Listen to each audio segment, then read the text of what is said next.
Start. All right.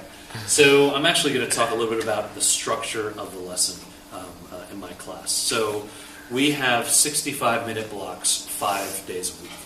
And so in that 65 minutes, this is sort of a roadmap of how I set it up. The kids walk into the door, and the first thing they do is a warm-up. That warm-up is generally 2 to 3 questions, depending on the day. And it is a mix of sort of spiraling work that was done previously, so before the unit, and then also spiraling the work of the current unit. So it might be what we've done the previous day. Roughly give the kids 7 to 8 minutes to complete that, and then we talk for about 2 to 3 minutes of reviewing the answers on why, trying to get kids to explain why those things are. So they get, again, the first 7 minutes of independent practice, they walk in, they grab it, they know what to do. They'll do that. Then we do a homework check.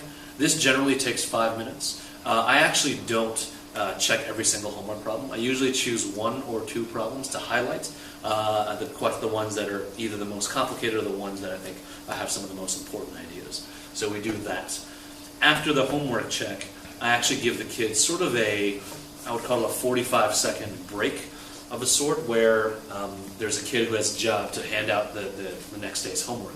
The kids take that time to organize last night's homework and tonight's homework into the right places in their folders. And that's a time for the kids to sort of, again, take a break, take a mental break, talk to their friends about whatever it is, allow a bunch of conversation to happen during that time.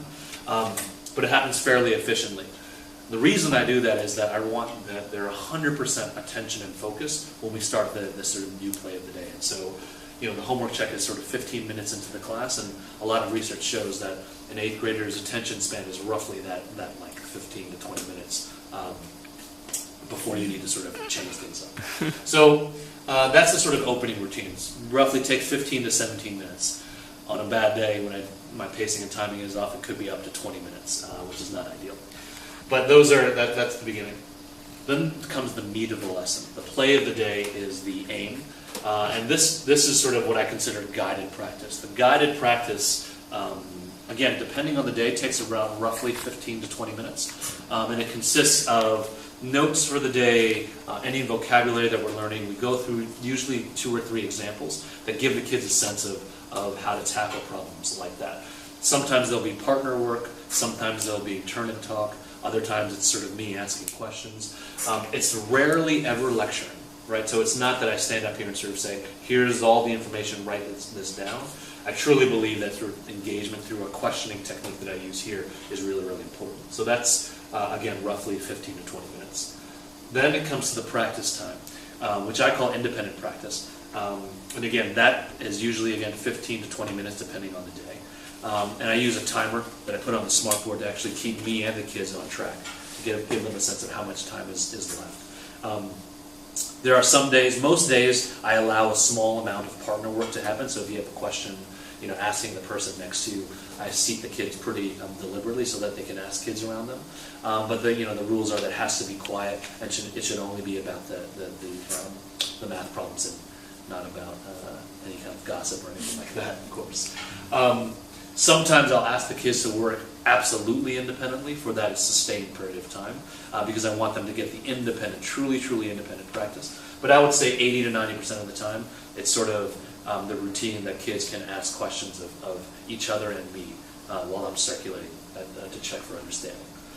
The huddle is really, really important and should never, ever be skipped in my mind. It is the consolidation and the summary of the lesson. So after the kids have had 15 to 20 minutes of independent practice, I'll bring them back together and we'll take a look at 1 or 2 questions. Generally, some of the most interesting questions where kids came up with interesting ways to solve them, and we'll compare them.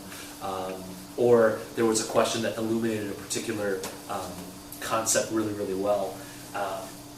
That's a really, really important time to kind of summarize and close the lesson and kind of restate what we've learned. And in fact, there are some times where I don't allow the kids to actually leave the classroom until they're able to answer a particular question.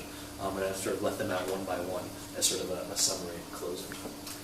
One thing to mention is when we go back to the practice, if you look in each of the classwork files, there's usually sections of the independent practice called bronze, silver, and gold. And it was the Summer Olympics last year. I kind of got inspired by that. And so the bronze questions are the ones that every kid should be able to tackle no problem. Silver increases the complexity, and gold are generally some of the tougher ones, so the kids can self-differentiate. Most kids go through it, sort of do all the bronze and the silver and the gold. Some kids, who sort of know that they're going to do well in the bronze and silver, jump right to the gold. I see Bryce behind the camera nodding his head because he's one of those kids that does that. And that's sort of the class, and that generally takes 65 minutes. I would say I give an assessment roughly every 8 instructional days, 8 to 10 instructional days, to really do a formative assessment to kind of get a sense of what continues to need to be learned. Some days I'll do something different, like on the Monday when we come back, I'll actually make the lesson slightly shorter, each one of those pieces slightly shorter, and give kids roughly 10 minutes to look at the last test that they took before the break, to give them a chance to look at their mistakes, learn from them, etc. But that's sort of the structure of the class.